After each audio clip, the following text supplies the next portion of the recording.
Welcome to Toffee Blue View, your source for all things Everton. I'm Gerry. We have Max and we have Edward. Edward makes a triumphant return to the Toffee Blue View. Yes, of course. We have to miss Edward. He's plucky. Because I'm the youngest. Yeah, well, plus you just have a natural sprightly manner. You know what I mean? Oh. Bubbling with energy. That's good. It's good. So, guys, are we? It seems as though we're feeling good again after a game. Yeah, You know, It was weird. Yeah. Weird. the results have turned, and I think that's all we could ask for, really. Mm-hmm. Yeah. And as long as it continues, then I'm sure we'll continue being happy. Yeah. Viva Big Sam. He's saying all the right stuff and he's getting results. I'm liking what he's saying so far, I must admit. He is. He's doing everything right. I feel like we're gonna have to have a nice big segment that we haven't done yet about whether or not we actually want a Hollywood manager at the end of this season. Is that what's coming up? It will. I think that's what everybody expected. But if for some reason he continues a nice run all the way through the rest of the season, not winning all the matches, but actually bumps us up closer Results. to it's tough to ignore that. So to get started, let's discuss Newcastle. Edward, you were there. Max, did you not go? I didn't go. No, I watched it in my Right. class. Right, I didn't go as well. All right, so Edward, you're kind of our connection to what it was like in the stadium. What do you got? Very, very good atmosphere for how high it was, because I was in row W, so I was right at the back. And that was definitely a good atmosphere, feel good factor with a lot of fans. Unlike a lot of games when we've thrown it away, this one we actually felt we can get a result here today, because Newcastle hadn't been doing well, and I think straight from the off, fans were getting really behind the team, really, really supportive, which was good, which was very good. And coming up with all the chants, singing about Yannick Bolasie, singing about Coleman, as well, so showing their support for all the players that aren't there at the minute. That's awesome. So when Newcastle was flying from the start, they were really getting some shots. And we seemed like we were kind of on the back foot. Did that change any of the tone a bit of the away support, or were the whole time were they sitting there thinking, you know what, we've been through this before, we'll deflect it and we'll find a way? I think right at the start it was obvious. I mean, they hit the post, I think it was twice in the first half, which you could see was a bit unnerving to the team and to the fans as well. So, I mean, I think after the first goal, a lot of people thought, yeah, we'll get this. But at times there were little thoughts of, hang on, these can get back into it. But it was nice to come away with a win for once, and I think a lot of the fans definitely appreciate it. I mean, if you go on Twitter, if you go on my Twitter, just saying, there's this clip at the end where it's just saying, every single Everton fan in that away stand was singing "We Love Everton," which was nice to show. Max, what are your initial thoughts here? Well, obviously you went into that game off the back of the the derby, and the game plan for the derby, suck up all the pressure. We were thinking hopefully we'll go into this game and try and take it to Newcastle more than what we did against Liverpool, because we didn't really take anything to Liverpool. Obviously, like I said, poor form in Newcastle. They haven't won they haven't won the last 7, be 8 now. But as you say, they started quick and they started fast and they wanted to get the ball forward, and that made me quite sceptic at first, because I was thinking, oh God. I did, because I've seen it plenty of times, where Everton lose an early goal and heads go down, and it just, pretty much what happened under Koeman a lot of the time. We concede first and heads would go down, but We weathered the early storm. For a phrase, as they came at us, but we dealt with it well, and I think that's down to Sam and how he's pretty much transformed it's not just our defence; it needs to be in terms of defending. We've kind of integrated a completely new system, and it seems to be working really, really well. It was weird because Newcastle tend to do that. They tend to come out really strong and get the first goal. Yeah. I believe Sam, I think Sam even said it in one of his interviews that, we know that's going to happen. So we're going to have to blunt their attack. And so got to tell you, though, when we did have the ball, there's like this new efficiency that has taken over our attack, So it's confidence, isn't it? It's confidence. It is, especially in the build-up to the goal. It is, but when you see, I think it's our short passing game is more efficient. Our movement is better. Our short passing game, and it's not more efficient. It's also more accurate. In the past, we're sitting there. We try to play a 1-2, and it's going straight to the defender who's tracked us back. We haven't figured out how to deal with that. But I feel like this past weekend, or not past weekend, on Wednesday. I feel like on Wednesday, it was stronger. We had a much more connected attack when we actually got it. Can I just say, I think a big shout out to you for Dominic Calvert-Lewin for that. I think his hold-up play improved a hell of a lot lately. Particularly, I think it's shone against Newcastle there. I mean, I think for them, was he the one that put the cross in?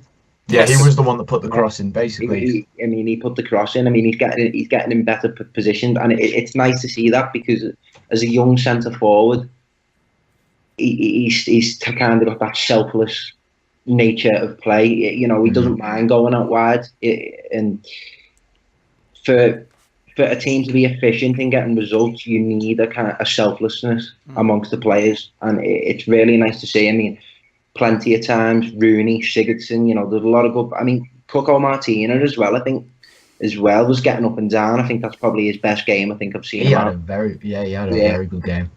People are still slating him, by the way.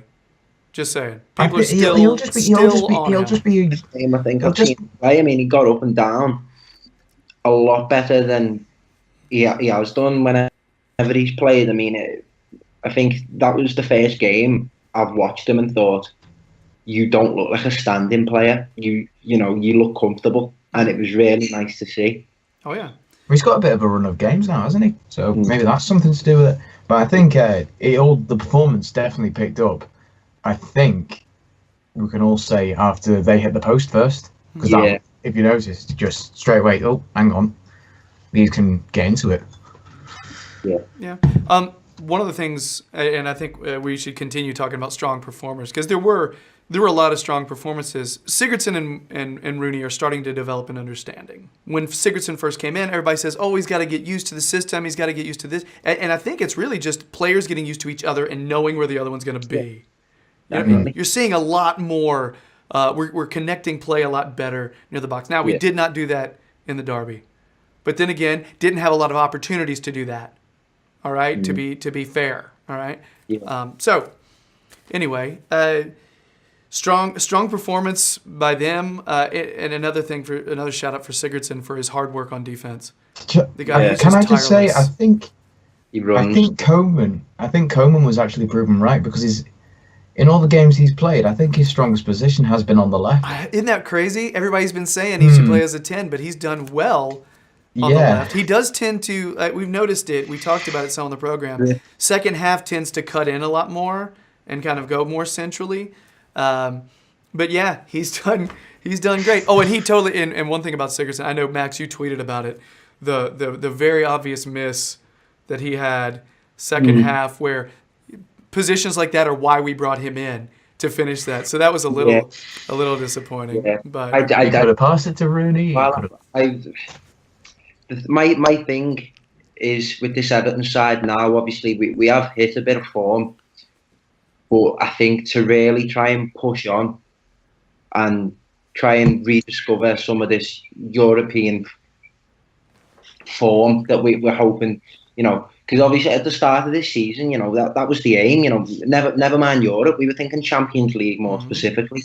But obviously, the it's been a bit of a nightmare, and I think we've had a complete shake-up of a reality check, to say the least. And I just think, when I watch Manchester City, and this is just kind of what I did yesterday. When I watched Match of the Day, when you're watching Manchester City, honest to God, I don't think I've seen a better Premier League team in terms of taking chances.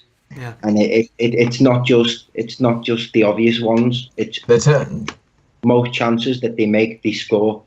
And I'm by no means is this me comparing Everton to Manchester City, but it just shows that if you want to try and reach that elite level, you need to be clinical with every single chance that comes your way. We talk about that Sigurdsson chance, and it's something that I think we brought up when we were talking about it when we were watching the game. Gay early on. Yeah. That's another one you were really all over, Max. I noticed that. It's a step that we need to make. We need to be clinical, and we need to start. Some of them aren't even hitting the target. You need to hit the target, and you need to challenge the keeper. So I think that's something else that now we've kind of got the defensive base. Well, it looks like we've got the defensive base. We need to build on it from there and start being a lot more clinical. Yeah, Sam has flat out come out and said that the first thing he wanted to do, the only thing he said he's done. He said, the only thing I've done is stop them conceding so much. He acts like that's the only thing he's really had time to do. So, I think it's fascinating that, we've all of a sudden, not only are we not conceding as much, but we're also really efficient. And we are taking a lot of those chances. Our shots per goal rate right now is pretty solid lately. It's incredible. It is incredible how you think that team a few weeks ago was losing to the likes of Southampton 4-1. It was losing, however many against Atalanta. But now he's just turned it all around. It is incredible. Yeah, I think what's caused it changed in that respect is, we kind of alluded to it before, but the interplay, the pass and move, everything seems to be on the same wavelength now. Whereas previously, how many times have you seen, say Gylfi get on the ball and he's tried. It's almost because obviously you can't. Players seem to clash under Koeman. Like they didn't look like they could fit all in the same team or work within the same system. Like as a chance then Gylfi, how many times do you see him try and read a player's movement before he's actually made the move and get it wrong? How many times have we give the ball away sloppily in that sense? So it's a big improvement. So because it's some attractive, like as we were saying before, that build up to the goal. It was attractive football. So a back heel. Oh. Exactly. You want to see more of that, and you want to see it, develop. So okay, do you think Klaassen would fit in with that kind of system then? Yes, I do. But it's just a matter of thinking who would you take out of the side? Maybe if you're giving Rooney a rest, or if you're giving Gylfi a rest. Because me and Gerry have talked about it before, in that we think Klaassen excels a lot in that quick one touch, two touch type of football, and that was the type of stuff that we were seeing last night. But then they were physically getting the ball off people, and I don't think Klaassen would do well in that respect. It's a tricky one, but and again, what Gerry said previously, maybe that would come into, maybe if he improved his physicality, then maybe that would be a side to his game that we'd see get better. Yeah. I don't want to write Klaassen off at all, because I do think he'd fit in this team. Yeah, I feel like Klaassen's a weird case because I always equate his game with Tom Davies, but I feel like Tom Davies does a much better job of possessing the ball. And Tom Davies has no problem putting in a tackle. Klaassen, I thought, didn't, and then I saw him against is it Apollon when he played? He got stuck in a couple of times. He actually. So I thought he was sort of a softer type of guy, but I don't think he's as soft as we think he is. No. So that's the real question: is do people consider him a 10 or an 8? You know what I mean? Yeah. And it's a weird one. I feel like his game is more suited to be an 8, and Yeah. that he needs other people in the middle with him. Yeah. Yeah. At Ajax, he played one of those that center attacking mid position with only one other player in the middle, and he was forced to cover a lot of ground. But it's a slower league.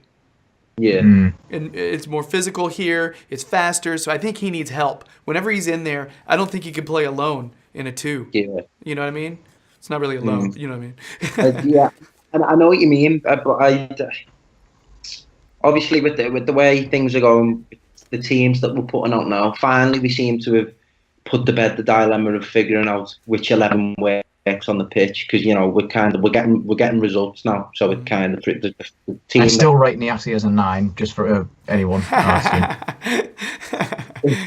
Well, I think that the team that we played last night is looking like our strongest 11 at the moment, and having the likes of Klassen and possibly even Niasse, it's good in a sense of rotation, because especially during this period, I mean, fixtures come thick and fast, and we're going to have to rotate.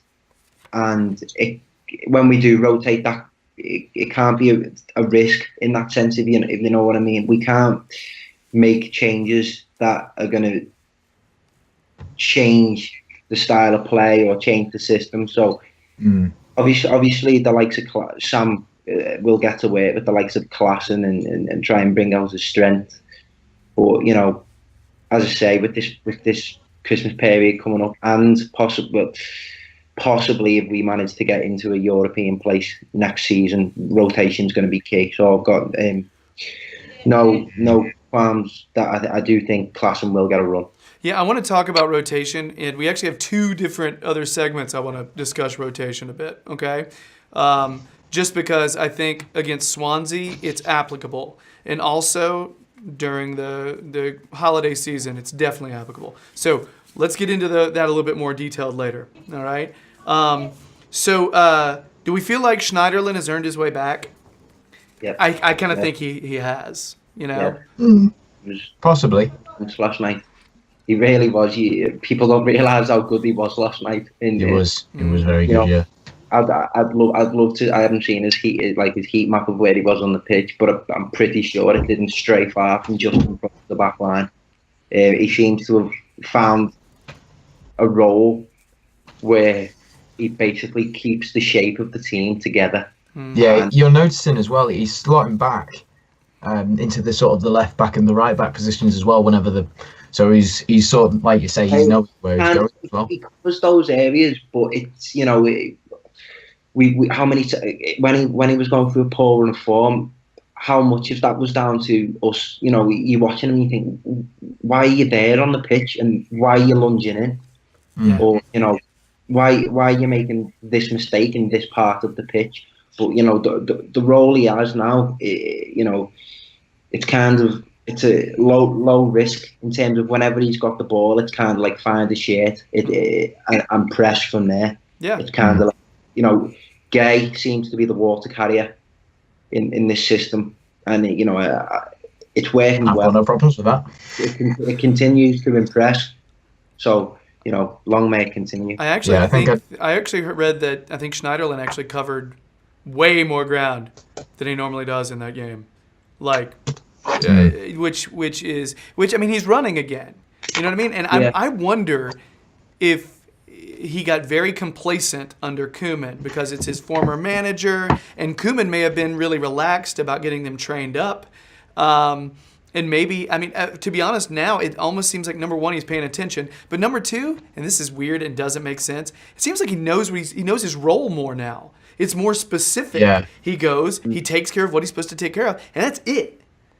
Yeah, exactly.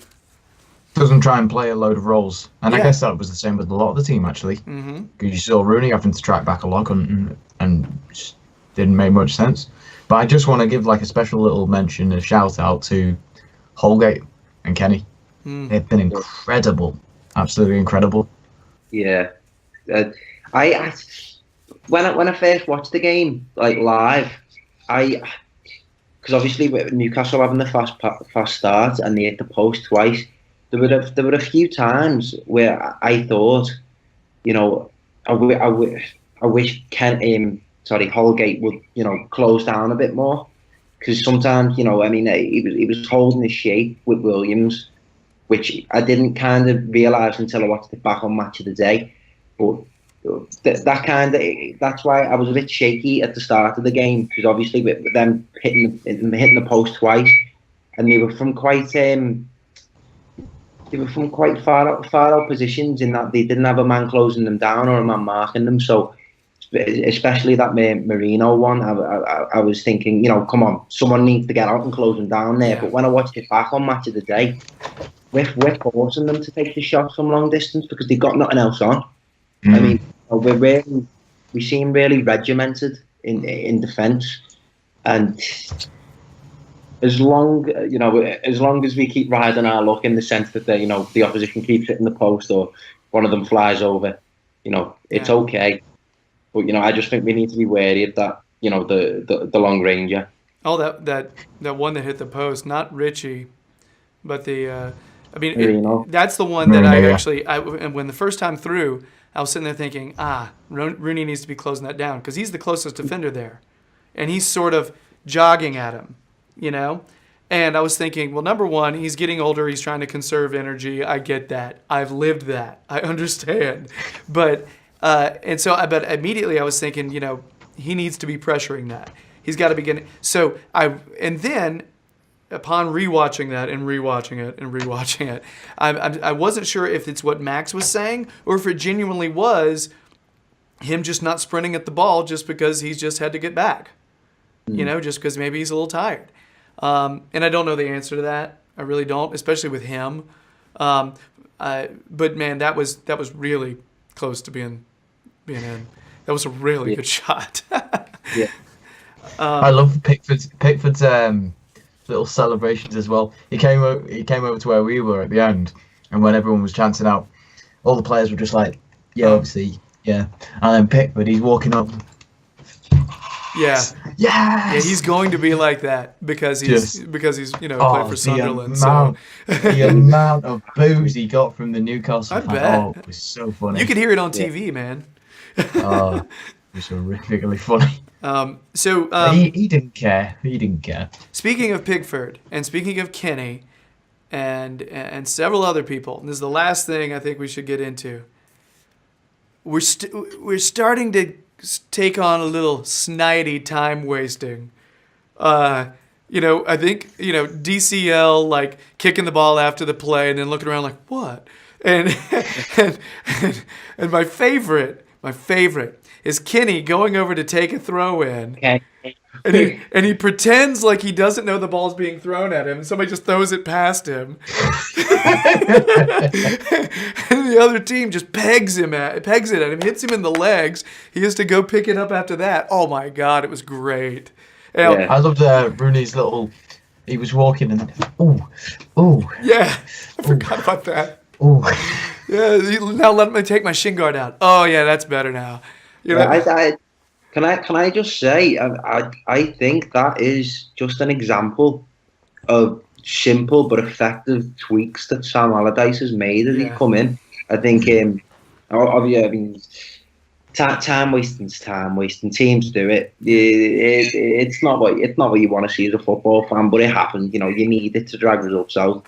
But I think that something that really opened my eyes was how many times you get in a position where you're leading last 10 minutes and you think, yeah, there's a young lad, throw a young lad on and see what he can do. But Sam brought on Jagielka. Yeah. And, something that it went unnoticed, but Jags, later on, they had a corner. Jags won a header. He won a few, yeah. Simple little things like that, it makes you really happy as an Everton fan. It's nice to see, like, just these little tweaks that are being made, but you can see that they're making an effect. Yeah. I mean, I feel like I've remembered in the past. Oh, I know I remember in the past. We're up. Martinez decides, you know what? I'm going to throw on a striker. Yeah. Up 1-2-0. You know what I mean? And you never know what can happen. He throws on a striker, and that's his last sub. Again, it's not the most exciting football in the world, guys. to throw in an additional center back for the last, 10 minutes or so. But we won. You know what I mean? helps. And he clogged the middle. He won more. And it made, when they had corners, he's sitting there and he's able to take away some of their aerial threat because you got another big body in there. It's smart. Like I said, it's just not. Well, when Jags came in, I was like, well, let's say bye-bye to trying to score any goals. I was like, well, I think we're just going to get this over the line. That's all we're worried about. Yeah. Again, that's new. I got to get used to trying to win points. I mean, I don't want to say it's not nice to see because it's always nice to see your team get 3 points. But it takes me a second and third watch of the game to appreciate that, really what we're doing is just getting the results that we need. Granted, we do play good football in the build up to goals, but we don't lose ourselves. We don't get too ahead of ourselves, which is great to see. Because how many times, like you said, under Martinez, do we go 2 up? Like, a game that's springing to mind, a West Ham game. It's the first one I thought of. Yeah. We throw results away just through defensive lapses, but it just doesn't seem to happen. Understand? Mm. So guys, and it's funny, like the time wasting thing. There's parts of you where you're like, well, that's not sportsmanlike. That's not, that's not the spirit of the game. But you know what?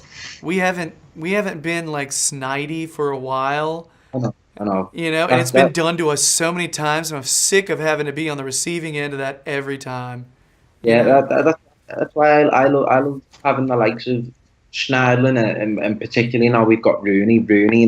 Rooney is always the first up to the referee, and that's in no way to say that he's going to manipulate or like Steven Gerrard used to do, always down the ear. But it's just nice. It's a leadership. Yeah.